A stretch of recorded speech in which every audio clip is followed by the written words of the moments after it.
আলহামদুলিল্লাহ মহান আল্লাহ জাল্লা শানুহুর পাক দরবারে আমরা শুকরিয়া আদায় করি। আজকে পবিত্র জুমার দিনে আমাদেরকে সুস্থতার সাথে মসজিদে আসার ইবাদত বন্দেগী করার তৌফিক দান করেছেন, আলহামদুলিল্লাহ। সেই সাথে লক্ষ কোটি দরুদ ও সালাম বর্ষিত হোক রাসূল করিম রউফুর রহিম সাল্লাল্লাহু তাআলা আলাইহি ওয়াসাল্লামের পাক দরবারে। সালাতু ওয়া সালামুন আলাইকা সাইয়্যিদি ইয়া রাহমাতাল লিল আলামিন। প্রত্যেক বিষয়ের উপরে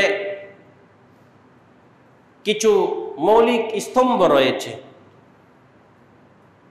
কিছু বিষয়ের মৌলিক স্তম্ভ থাকে, তেমনি আমাদের মধ্যে আরবি মাসের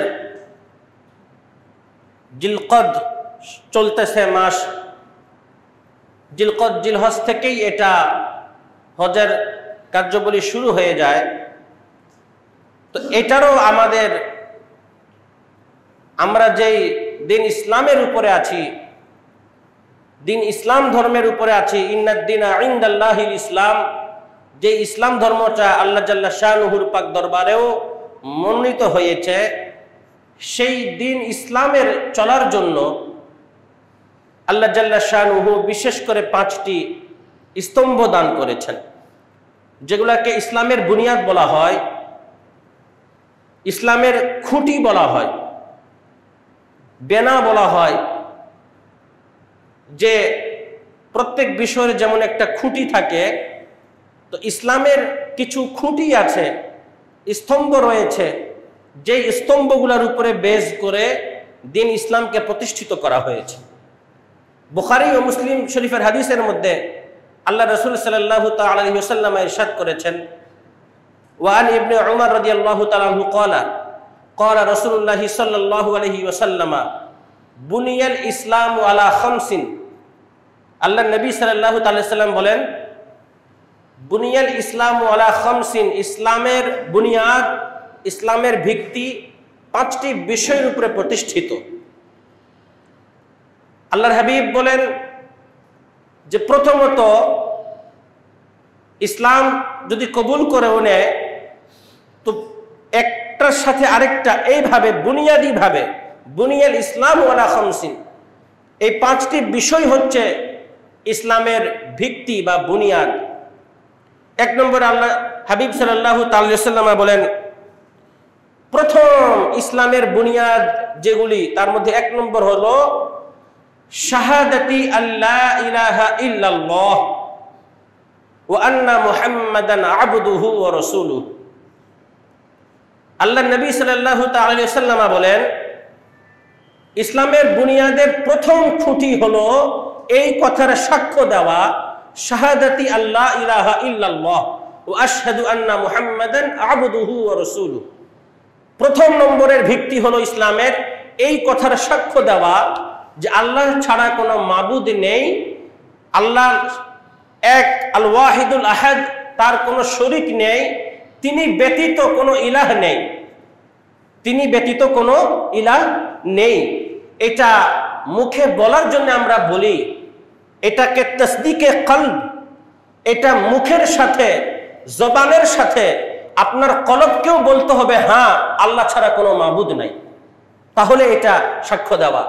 আপনি জবানে যেভাবে আমরা সাক্ষ্য দিই, আল্লাহর রাসূল এটাকে দিন ইসলামের প্রথম বুনিয়াদ বলেছেন, তার মানে কি কলবের মধ্যে এমন ভাবে ধারণ করতে হবে, হ্যাঁ এটাতে কোনো সন্দেহ নাই যে আল্লাহ ছাড়া কোনো মাবুদ নাই। মসজিদে নববী শরীফ খেয়াল করুন, যেটাকে রাসূলের মসজিদ বলা হয়েছে, রাসূলের পাকের মসজিদ বলা হয়েছে মসজিদে নববী, সেই জায়গার মধ্যে একজন যে দোয়া করতেছেন, মসজিদে নববীতে একজনের দোয়া করতেছেন, তার দোয়ার যে আন্দাজ কত সুন্দর। আমরা তো দোয়া করি, কিন্তু একই কথা, আল্লাহকে রাজি খুশি করার জন্য শব্দ চয়নগুলো হচ্ছে মূল বিষয়। ওই ব্যক্তি তার দোয়া যে আমি শুনলাম যেভাবে করছে, এখন সে আল্লাহর দরবারে যাই চাবে, হালাল মুরাদ যাই চাবে, আল্লাহ পাক তাকে তাই দান করবেন।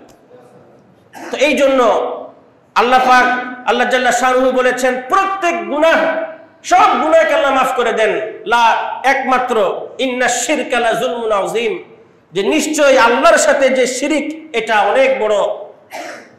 অনেক বড় আযাব, অনেক বড় জুলুম, অনেক বড় জুলুম এটা, যে একমাত্র আল্লাহ বাদে আর কারো দিকে ধাবিত হওয়া। এই জন্য প্রথমে ইসলামের বুনিয়াদে 1 নম্বরে নিয়ে এসেছেন শাহাদাতি আল্লা ইলাহা ইল্লাল্লাহ, এই কথার সাক্ষ্য দেওয়া যে আল্লাহ ছাড়া কোনো মাবুদ নাই। হযরতে হাসান বসরি রাদিয়াল্লাহু তাআলা প্রথম শ্রেণীর তাবেঈ। তাবেঈ কাকে বলে? যিনারা সাহাবায়ে কেরামকে দেখেছেন, সাহাবায়ে কেরাম যারা আল্লাহর নবীকে দেখেছেন, ঈমান এনেছেন, ওনাদেরকে সাহাবী বলে। আর যিনারা সাহাবায়ে কেরাম থেকে জ্ঞান অর্জন করেছেন ওনাদেরকে তাবেঈ বলে। হযরতে হাসান বসরি রাদিয়াল্লাহু তাআলা উনি বলেন যে আমি অসংখ্য বদরি সাহাবায়ে কেরামের জিয়ারত পেয়েছি। সুবহানাল্লাহি ওয়া বিহামদিহি। যিনারা বদরের বদরের ময়দানে যিনারা জিহাদ করেছেন, বদরি মুজাহিদ, এরকম অনেক বদরি মুজাহিদকে হাসান বসরি দেখেছেন, সঙ্গ লাভ করেছেন, জ্ঞান অর্জন করেছেন। উনি হলেন প্রথম শ্রেণীর তাবেঈ যিনারা সাহাবায়ে কেরাম থেকে জ্ঞান অর্জন করেছেন।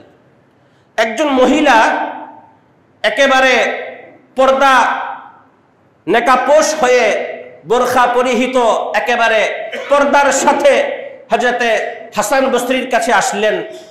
আসার পরে বলছেন, হুজুর একটা ফতোয়ার জন্য আপনার কাছে এসেছি। সেটা কি? বলে আপনি একটা ফতোয়া আমাকে লিখে দিয়ে দেন যে আমি যার স্ত্রী হয়ে আছি, আমার যে স্বামী, আপনি ফতোয়া দেন যে আমি থাকা অবস্থায় আমার স্বামীর দ্বিতীয় বিবাহ জায়েজ নাই।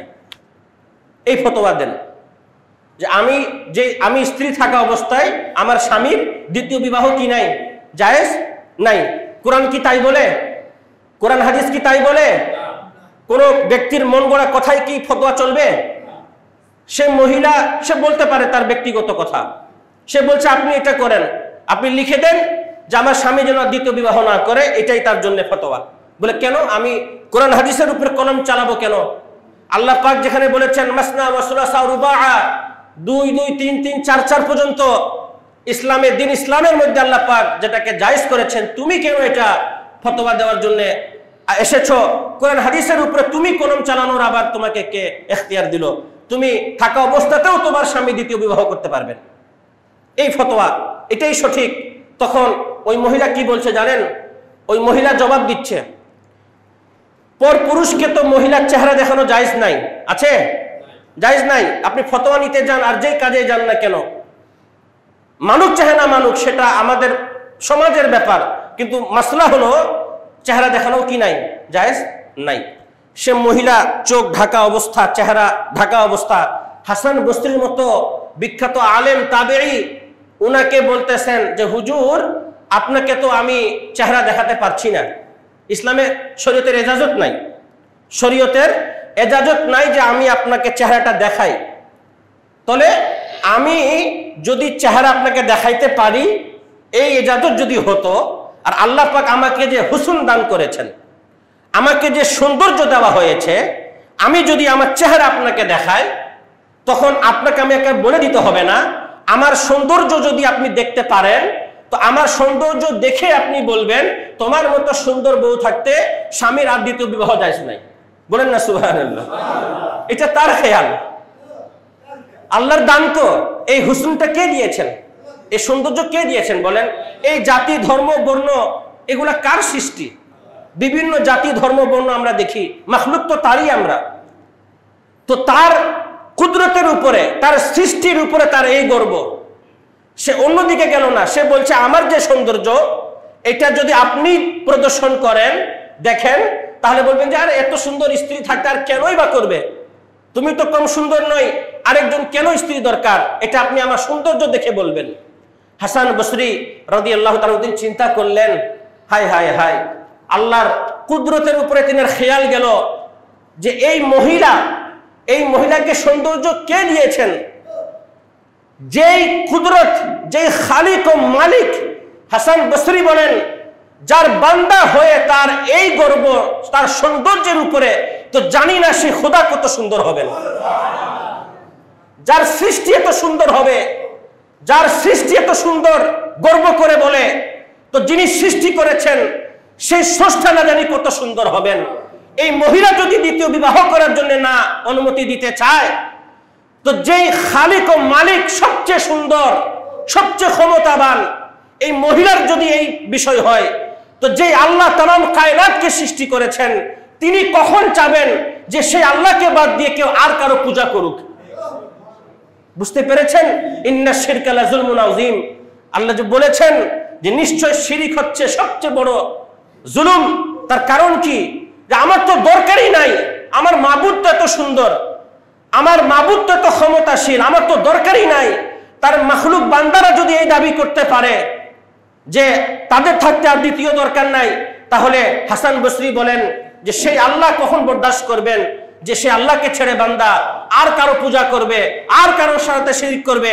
এই জন্য আল্লাহর হাবিব বলেন, শাহাদাতি আল্লাহ ইলাহা ইল্লাল্লাহ, প্রথম বাক্য হবে সাক্ষী এটাই, আল্লাহ ছাড়া কোনো মাবুদ নাই। ও আন্না মুহাম্মাদান আবদুহু ওয়া রাসূলুহু, দ্বিতীয় ধাপে এটার সাথে অ্যাড করবে কলেমা, যেটা আমরা বলি লা ইলাহা ইল্লাল্লাহু মুহাম্মাদুর রাসূলুল্লাহ। আপনি যতই এই কথার সাক্ষী দিবেন, শাহাদাতি আল্লাহ ইলাহা ইল্লাল্লাহ, হাদিসের উপরে আমল হবে না। আপনি কিয়ামত পর্যন্ত যদি এই কথার উপরে সাক্ষী দেন যে আল্লাহ ছাড়া কোনো মাবুদ নাই, কিয়ামত পর্যন্ত এই সাক্ষী দিয়ে গেলেন, আপনার কলমা পূর্ণ হলো না। কারণ আল্লাহর হাবিব বলেছেন, ওয়া আশহাদু আন্না মুহাম্মাদান আবদুহু ওয়া রাসূলুহু, আল্লাহকে সাক্ষী দেওয়ার সাথে সাথে এই কথারও সাক্ষী দিতে হবে, হ্যাঁ আমি সাক্ষ্য দিচ্ছি মুহাম্মদুর রাসূলুল্লাহ সাল্লাল্লাহু তাআলা আলাইহি ওয়াসাল্লাম উনি আল্লাহর প্রিয় বান্দা এবং প্রিয় রাসূল সাল্লাল্লাহু তাআলা আলাইহি ওয়াসাল্লাম। এই কথার সাক্ষ্য শাহাদাতি আল্লাহ ইলাহা ইল্লাল্লাহ ওয়া আন্না মুহাম্মাদান আবদুহু ওয়া রাসূলুহু। আল্লাহ নবী বলেন এই কথার সাক্ষী দিবে যে আল্লাহ ছাড়া কোনো মাবুদ নাই এবং মুহাম্মদ সাল্লাল্লাহু তাআলা আলাইহি ওয়াসাল্লাম ইনি আল্লাহর প্রিয় বান্দা এবং প্রিয় রাসূল। এই কথারও আমাদের সাক্ষী দিতে হবে। তার কারণ আপনার একটা হচ্ছে জালালি আর একটা জামালি, দুটোই আমাদের দরকার। আল্লাহর যে নাম এটাকে বলে ইসমে জাত, আল্লাহু, এটা হচ্ছে ইসমে জাত। যদি আপনি শুধুমাত্র যে বললাম আল্লাহর উপরে আমল করলেন, মুহাম্মদুর রাসূলুল্লাহর কলমা পড়লেন না, একই সাথে আপনার কলমা পূর্ণ হলো না, হাদিসের উপরে আমলও হলো না। সর্বপ্রথম এটা লা ইলাহা ইল্লাল্লাহ মুহাম্মদুর রাসূলুল্লাহ, আল্লাহ পাক, আমরা তো বান্দা পড়ি, আমাদের তো কলেমাই এটা। সর্বপ্রথম আল্লাহ জাল্লা শানুহু এই কলেমাটা আরশে আজিমের উপরে লিখে দিয়েছেন, সুবহানাল্লাহ। আপনারা হাদিস শুনেছেন, হাদিসের বর্ণনা রয়েছে যে সর্বপ্রথম যখন আল্লাহ পাক আরশে আজিমকে সৃষ্টি করলেন, তো ওই সময় এক বর্ণনায় রয়েছে আরশটা পানির উপরে ছিল। আরশ ছিল কোথায়? পানির উপরে। প্রথম এক বর্ণনায় যে হাদিসের মধ্যে বর্ণনা এসেছে পানির উপরে আরশে আজিমকে আল্লাহ পাক দিয়েছিলেন। তো আরশের প্রথমে আল্লাহর ইসমে জাত যেটা লা ইলাহা ইল্লাল্লাহ, এটা আরশের উপরে লিখলেন, আরশে আজিমের উপরে লেখা হলো লা ইলাহা ইল্লাল্লাহ।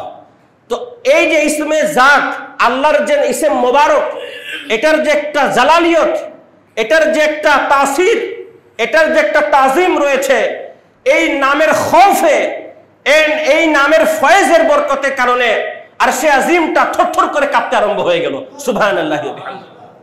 তার গায়ের উপরে যখন লেখা হলো লা ইলাহা ইল্লাল্লাহ, এই নামের তাসিরে থরথর করে আরশটা কাঁপা আরম্ভ করলো, কিন্তু স্থির হয় না, স্থির হয় না। আর জমিনও যেরকম, জমিন যদি স্থির না হয় এখানে কি বাস করা যাবে? তো এরকম ভূমিকম্প হলে যেমন হয়, এরকম আরশে আজিমটা আল্লাহর নামের তাসিরে এটা থরথর করে কাঁপতে শুরু করেছে, স্থির হয় না, স্থির হয় না। আল্লাহ পাক লিখেছেন লা ইলাহা ইল্লাল্লাহ, আরশে আজিম স্থির হয় নাই। এই লা ইলাহা ইল্লাল্লাহর পাশে আল্লাহ জাল্লা শানুহু বসায়ে আল্লাহর পাশে যখন মুহাম্মদুর রাসূলুল্লাহ বসিয়ে দেওয়া হলো, আর সে আজিমটা আল্লাহর ইসম হাবিবে মুস্তাফার জামাল, জালাল এবং জামাল দুইটা মিলায়ে আর সে আজিমটা স্থির হয়ে গেল। সুবহানাল্লাহ। শুধু যখন লা ইলাহা ইল্লাল্লাহ, তখন আরশ স্থির হতে পারে নাই, আল্লাহর তাসিরে সেটা থরথর করে কাঁপছিল। যখন মুহাম্মদুর রাসূলুল্লাহ বসায় দিলেন, আর সে আজিমটা সুন্দর নিশ্চুপ হয়ে শান্ত হয়ে স্থির হয়ে গেল। এই জন্য লা ইলাহা ইল্লাল্লাহর সাথে মুহাম্মদুর রাসূলুল্লাহ কি লাগবে। এটা অনেকের ফিতনা বের হয়েছে, বা অনেক চক্রান্ত ইহুদি নাসারাদের, যে লা ইলাহা ইল্লাল্লাহ পড়াও আর মুহাম্মদুর রাসূলুল্লাহ থেকে দূর করো। এই ফিতনা থেকে আল্লাহ পাক আমাদেরকে হেফাজত করুক। আমাদের কলমা হলো কি লা ইলাহা ইল্লাল্লাহ মুহাম্মদুর রাসূলুল্লাহ, এর মাঝে কোনো গ্যাপ নাই। আল্লাহ এক পাশে, মুহাম্মদ আরেক পাশে, এটাই সঠিক। তো আল্লাহর হাবিব বলেছেন, বুখারী মুসলিমের হাদিস, শাহাদাতি আল্লাহ ইলাহা ইল্লাল্লাহ ওয়া আশহাদু আন্না মুহাম্মাদান আবদুহু ওয়া রাসূলুহু। আল্লাহর কোনো শরীক নেই, এটা সাক্ষী দিবে আমি আল্লাহর প্রিয় রাসূল এবং বান্দা, এটারও সাক্ষী দিবে। এরপরে আল্লাহর হাবিব 2 নম্বর বলেন ইসলামের ভিত্তি, ওয়া ইকামিস সালাহ, নামাজকে প্রতিষ্ঠা করবে। ওয়া ইকামিস সালাহ, নামাজকে প্রতিষ্ঠা করবে। যেই 5টা ভিত্তি, কিন্তু এটা মনে করবেন না যে 5টা ভিত্তি এলোমেলো ভাবে সাজানো, এলোমেলো নাই, কোনটার পরে কি, এটা হাদিসের মধ্যে বলা আছে।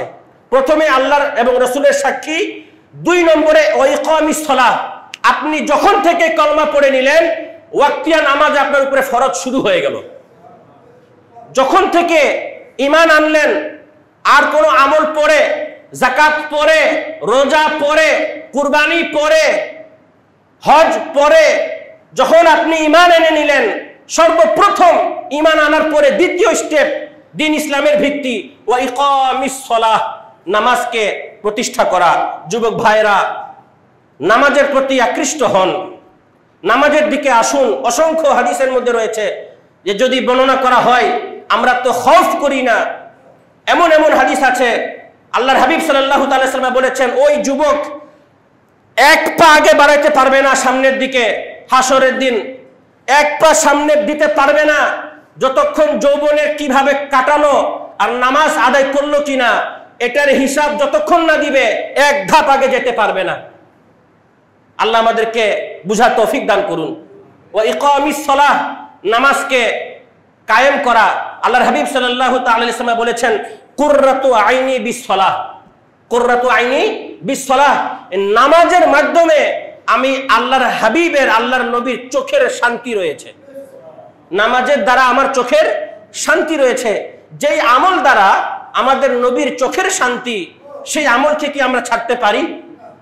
যেই আমলের দ্বারা আল্লাহর নবীর চোখের শান্তি, আল্লাহর হাবিব বলেন যে আমার নামাজের দ্বারা আমার চোখের শান্তি রয়েছে। আরেক বর্ণনায় রয়েছে, আস-সালাতু হিয়া রাসু সাইরিল ইবাদাত। রাস বলা হয় এই চুলকে, মাথার চুল। এই যে মাথার চুল, এটা কি শুরুতে না, কপালের উপরে, এই যে এটাকে রাস বলা হয় আরবিতে। তাহলে বান্দার যে শরীর বা বডি, শুরুতে কি মাথা কি শুরুতে কি না, না নিচে? মাথা আগে, মাথার চুল আগে। আস-সালাতু হিয়া রাসু সাইরিল ইবাদাত, যত ইবাদত রয়েছে সব ইবাদতের মাথার যেমন চুল প্রথমে আসে, বলা হয়েছে প্রত্যেক ইবাদতের মাথা এই শুরু হলো নামাজ থেকে। সুবহানাল্লাহি ওয়া বিহামদিহি।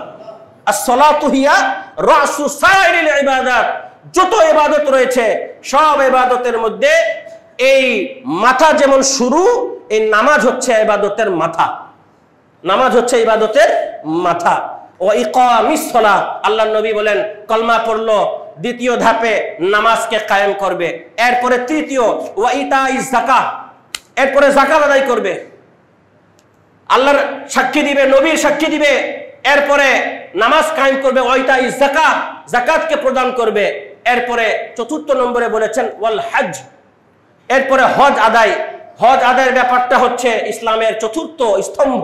5ম নম্বরে আল্লাহ নবী বলেছেন ওয়া সাওমি রমাদান, এবং মাহে রমজানুল কারীমের রোজা, ফরজ রোজা, এটাও হচ্ছে ইসলামের ভিত্তি। তাহলে প্রথমে আল্লাহ এবং রাসূলের সাক্ষী, এরপরে নামাজ প্রতিষ্ঠা, এরপরে যাকাত প্রদান, এরপরে হজ, এরপরে সওমি রমজান, রমজান মাসের রোজা। এই 5টা বিষয় হচ্ছে ইসলামের বুনিয়াদী মূল ভিত্তি। তার মধ্যে 4th নম্বর যেটা আল্লাহর নবী বলেছেন ওয়াল হজ। এখন এই সময় চলে আসতেছেন যাদেরকে আল্লাহ পাক সামর্থ্যবান করেছেন এমন প্রত্যেক ব্যক্তির উপরে হজ আদায় করা এটা ফরজ। হজ আদায় করা এটা ফরজ। আরেকটা ধারণা আছে আমাদের সমাজে, এটা বলি যে অনেকেই ধারণা করেন বা বলেন যে বাবা মায়ের হজ হয় নাই, বাবা মা এখনো করে নাই, তাহলে আমি করব কিভাবে? এটা এরকম থাকে, কিন্তু মাসালা এটা নয়। বাবা মা যদি, কোনো ব্যক্তির বাবা মা যদি হজ না করে থাকে এতে সন্তানের কোনো ক্ষতি হবে না। সে যদি নিজের মালিকে নেশাব হয়, সন্তান যদি নিজে সম্পদশালী হয়, হ্যাঁ সে এটা করতে পারে, তার অর্থ দিয়ে বাপ মাকে হজ করাইতে পারে, তার অর্থ দিয়ে বাপ মাকে হজ করাইতে পারে, এটা এক বিধান। কিন্তু বাপ মা করে নাই দেখে আমিও করতে পারবো না, এটা আরেক বিষয়, এটা দুরুস্ত না। তার অর্থ দিয়ে বাপ মাকে করাই দিতে পারবে, ঠিক আছে, কিন্তু বাপ মা করে নাই দেখে আমি যে করব না, আমার উপরে ফরজ হয় নাই, এটা বিষয় নয়। হ্যাঁ, যদি আপনি মালিকে নেশাব হন, যতটুকু সম্পদ হলে আপনার ফরজ হয়েছে, আপনি যদি এটা ক্ষমতাবান হন, বাপ মা যদি নাও যে থাকে বা নাও করে থাকে, বা সামর্থ্য যদি না থাকে, আপনাকে আল্লাহ সামর্থ্য দিয়েছেন, তাদেরকে যদি না পাঠান, তাহলে কমসে কম আপনার উপরে হলেও কি এটা ফরজ। এই জন্য এখানে হজ করার ব্যাপারে কোনো সিরিয়াল নাই যে আগে দাদা যাবে, তারপরে বাবা যাবে, তারপরে আমি যাব। এই হজের ব্যাপারে এরকম কোনো সিরিয়াল নাই। কুরবানির মাসলাও তাই, যে ওয়াজিব যার উপরে হয়েছে তাকে কুরবানি দিতে হবে। এটা যার উপরে ব্যক্তি তার উপরে এটা ফরজ, তার উপরে এটা ওয়াজিব। এই জন্য হজের ব্যাপারে আল্লাহ রাসূল সাল্লাল্লাহু তাআলা আলাইহি ওয়াসাল্লাম বলেছেন মাবরুর হজ, কবুল হজ। যে ব্যক্তি সামর্থ্যবান, হজ করার ক্ষমতা রাখে, তো যদি আল্লাহর রাস্তা, সে যদি হজের জন্য যায়, হজের জন্য যেই খরচটা ব্যয় করবে, হজের জন্য যেই খরচ সে বহন করবে, সেই খরচটা আল্লাহর রাস্তায় খরচ করার মতো সওয়াব দান করা হবে। হজের জন্য খরচ করা এটা আল্লাহর রাস্তায় খরচ করার মতো। আল্লাহর হাবিব বলেছেন এর সওয়াব আল্লাহ পাক 700 গুণ পর্যন্ত বাড়িয়ে দেন। 700 গুণ পর্যন্ত হজের সওয়াব আল্লাহ পাক বাড়িয়ে দেন, এবং এর পথে খরচ করা আল্লাহর রাস্তায় খরচ করার মতো। আল্লাহর হাবিব সাল্লাল্লাহু তাআলা আলাইহি ওয়াসাল্লাম বলেছেন যে যাকে আল্লাহ পাক সামর্থ্য দিয়েছেন, ওই ব্যক্তি যদি হজ আদায় করে, তাহলে সেই ব্যক্তি যেদিন মায়ের পেট থেকে জন্ম নিয়েছে, মায়ের পেট থেকে যেদিন সন্তান জন্ম নেয়, সেদিন কি গুনাহগার না বেগুনাহ? যেদিন সন্তান জন্ম নেয় সে কি গুনাহগার না বেগুনাহ? কেবল তো জন্ম নিছে সে। আল্লাহর হাবিব বলেছেন যে হজ করে যে ব্যক্তি ফিরবে, হজ করার সাথে সন্তান জন্ম নিয়ে যেমন নিষ্পাপ হয়ে যায়, আল্লাহ পাক তাকে সেইভাবে গুনাহ থেকে মাসুম বানিয়ে দিবেন, গুনাহ থেকে নিষ্পাপ বানিয়ে দিবেন। যে আজকে মায়ের পেট থেকে জন্ম নিয়েছে, যদি হজ আদায় করে এই সওয়াবটা দান করা হবে। এবং দেখুন যে হজ করলে তো দোয়া কবুল হয়েই হয়, দোয়া কবুল হয়ে যায়, এটা হাদিসের মধ্যেও আছে যে হজ এবং উমরা যিনারা করেন এর বরকতে দোয়া কবুল হয়। কিন্তু আমার নবী সাল্লাল্লাহু তাআলা আলাইহি ওয়াসাল্লাম বলেছেন যে যে ব্যক্তি হজ করেছে ওর দোয়া শুধু কবুল হয় না, ওই ব্যক্তি যার জন্য দোয়া করে দিবে সেটাও কবুল হয়ে যাবে। বুঝাতে পারছি কথা? যে হজ করেছেন শুধু তার দোয়া যে কবুল হবে সেটা নয়, হাদিসের মধ্যে কি বলেছেন যে ওই ব্যক্তি যদি কারোর জন্য দোয়া করে দেয় তাহলে সেই দোয়াও কি হয়ে যাবে? কবুল হয়ে যাবে। এই জন্য আগে দেখবেন, এখন তো লোকেরা মানতে অনেকে যায়, যদিও আগে এটা ছিল যে হজ করে আসলে, উমরা করে আসলে লোকেরা তাদের কাছে যেত দোয়া নেওয়ার জন্য, তাদের সাথে মোলাকাত করার জন্য। তার কারণ কি? তার কারণ এই হাদিস যে আল্লাহর রাসূল বলেছেন যে ব্যক্তি হজ করেছে ওই যদি আর কারোর জন্য হাত তুলে দেয় তার দোয়া আল্লাহ কবুল করে নেবেন। যাদের আল্লাহ পাক তৌফিক দান করেছেন, হজ করা তৌফিক দান করুন, এবং এই 5টি বিষয়ের উপরে আমাদেরকে ইস্তিকামত, আমাদেরকে অবিচল থাকার আল্লাহ পাক তৌফিক দান করুন। আমিন। ওয়া আখিরু দাওয়ানা আনিল হামদুলিল্লাহি রাব্বিল আলামিন।